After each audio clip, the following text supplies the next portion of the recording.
राज्य उत्तराखंड के हरिद्वार जनपद के खानपुर विधानसभा सीट से निर्दलीय विधायक उमेश कुमार और बीजेपी के पूर्व विधायक प्रणव सिंह चैंपियन के बीच चल रहा विवाद खत्म होने का नाम नहीं ले रहा है।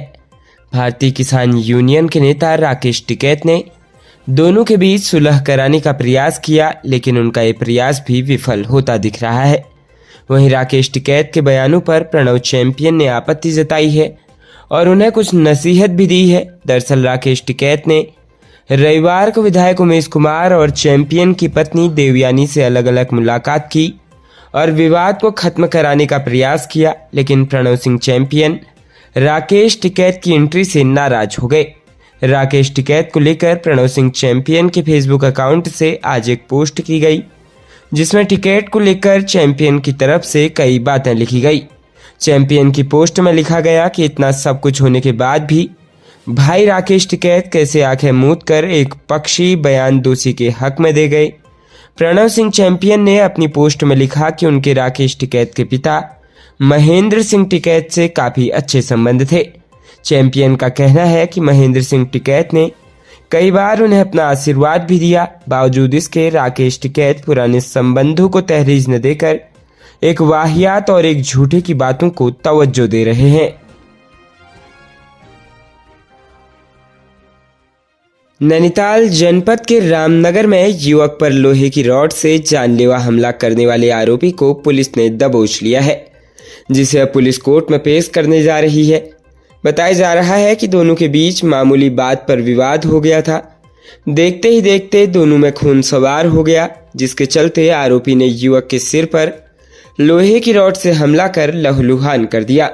जानकारी के मुताबिक यह घटना आज सुबह की है, जहां किसी बात पर दोनों युवकों में विवाद हो गया। विवाद इतना बढ़ गया कि आरोपी राम सिंह रावत ने मोहल्ला मोती महल निवासी पवन सती के सिर पर धारदार हथियार और लोहे की रॉड से हमला कर दिया, जिसमें पवन सती लहूलुहान हो गया।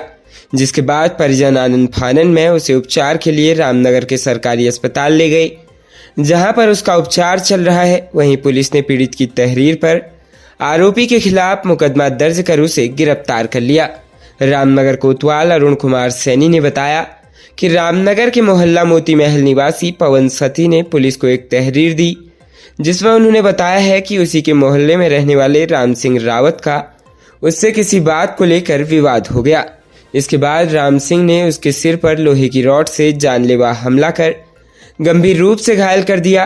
कोतवाल सैनी ने बताया कि मामले में पीड़ित की तहरीर पर आरोपी के खिलाफ भारतीय न्याय संहिता की धारा 109, 115, 324(2), 352 के तहत मुकदमा दर्ज किया गया। साथ ही आरोपी राम सिंह को गिरफ्तार कर कोर्ट में पेश करने की कार्रवाई की जा रही है। प्रदेश के हल्द्वानी में सुशीला तिवारी अस्पताल में ज्वलनशील पदार्थ से झुलसी युवती ने इलाज के दौरान अपना दम तोड़ दिया। बताया जा रहा है कि युवती के पिता का 1 वर्ष पहले सड़क हादसे में जान चली गई थी, जिसके बाद से वो काफी मानसिक तनाव में थी। इस वजह से उसने खौफनाक कदम उठाया। पुलिस के अनुसार बीती 31 जनवरी को अल्मोड़ा निवासी एक युवती ने स्वयं की जान लेने का प्रयास किया। उस दौरान वो संदिग्ध परिस्थितियों में झुलस गई थी, जिसके बाद युवती को गंभीर हालत में सुशीला तिवारी अस्पताल हल्द्वानी में भर्ती कराया गया, जहां उसने इलाज के दौरान दम तोड़ दिया। वहीं अस्पताल में पोस्टमार्टम के बाद शव को परिजनों को सौंप दिया गया, जिसके बाद परिजन शव को अल्मोड़ा ले गए। पुलिस की माने तो अल्मोड़ा जनपद के दनिया गांव निवासी ग्रामीण की 1 वर्ष पहले सड़क हादसे में जान चली गई थी। ग्रामीण की जान जाने से कुछ समय पहले उसकी पत्नी भी दुनिया छोड़ चुकी थी। ऐसे में ग्रामीण की मौत के बाद 2 बच्चे अनाथ हो गए। चाचा और ताऊ का परिवार दोनों बच्चों का भरण पोषण कर रहा था। वहीं पिता की जान जाने के बाद युवती तनाव में चली गई। इससे पहले भी उसने स्वयं की जान लेने का प्रयास किया, जिसमें वो बच गई थी, लेकिन इस बार उसने ऐसा खौफनाक कदम उठाया कि बच नहीं पाई।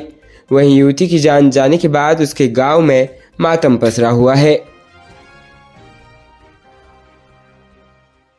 राज्य उत्तराखंड में देश के रेल बजट से इस बार 4,641 करोड़ रुपए मिलेंगे। केंद्रीय रेल मंत्री अश्विनी वैष्णव ने वर्चुअल प्रेस वार्ता कर राज्य को मिले बजट के बारे में जानकारी दी। उन्होंने बताया कि देश में 15,000 किलोमीटर रेलवे ट्रैक को कवच मिलेगा, जिसमें उत्तराखंड का भी 49 किलोमीटर शामिल है। बजट से कई परियोजनाओं को गति मिलेगी। रेल मंत्री अश्विनी वैष्णव ने पीआईबी देहरादून में आयोजित वर्चुअल प्रेस वार्ता के माध्यम से रेलवे बजट की जानकारी दी। उन्होंने प्रधानमंत्री नरेंद्र मोदी व वित्त मंत्री निर्मला सीतारमण का आभार व्यक्त करते हुए कहा कि इस बार रेलवे को 2,52,000 करोड़ रुपए का बजट में आवंटन किया गया है। उत्तराखंड को 2025-26 के बजट में विभिन्न रेल परियोजनाओं के लिए 4,641 करोड़ का आवंटन हुआ। इस बजट से उत्तराखंड में रेल नेटवर्क को सुदृढ़ किया जाएगा। उत्तराखंड को हरियाणा, हिमाचल, दिल्ली से अधिक बजट मिला है। राज्य में पहली बार आयोजित हो रहे राष्ट्रीय खेलों से ग्रीन गेम्स का संदेश देने की तैयारी की जा रही है। महाराणा प्रताप स्पोर्ट्स कॉलेज के समीप वन विभाग की 2.77 हेक्टेयर जमीन को खेल वन के रूप में तैयार किया जाएगा। इस भूमि पर राष्ट्रीय खेलों में पदक जीतने वाले 1600 खिलाड़ियों के नाम से रुद्राक्ष के पौधे लगाए जाएंगे। 10 फरवरी को सीएम धामी वन खेल का शुभारंभ करेंगे। 38वें राष्ट्रीय खेलों की थीम ग्रीन गेम्स रखी गई। प्रदेश सरकार ने हरित पहल करते हुए राष्ट्रीय खेलों में कई कदम ऐसे उठाए, इसमें खेल वन भी शामिल है। राष्ट्रीय खेलों के उद्घाटन समारोह में प्रधानमंत्री मोदी ने प्रदेश सरकार की हरित पहल की सराहना की। महाराणा प्रताप स्पोर्ट्स कॉलेज के पास वन विभाग की 2.77 हेक्टेयर जमीन में खेल वन विकसित करने के लिए तारबाड़ का कार्य चल रहा है। 10 फरवरी को यहां पर रुद्राक्ष के पौधे लगाए जाएंगे। खेल वन के लिए जो बड़ा बोर्ड तैयार कराया जा रहा है, उसमें चैंपियन हमें प्रेरित करते हैं। लाइनें खास तौर पर उकेरी जा रही है।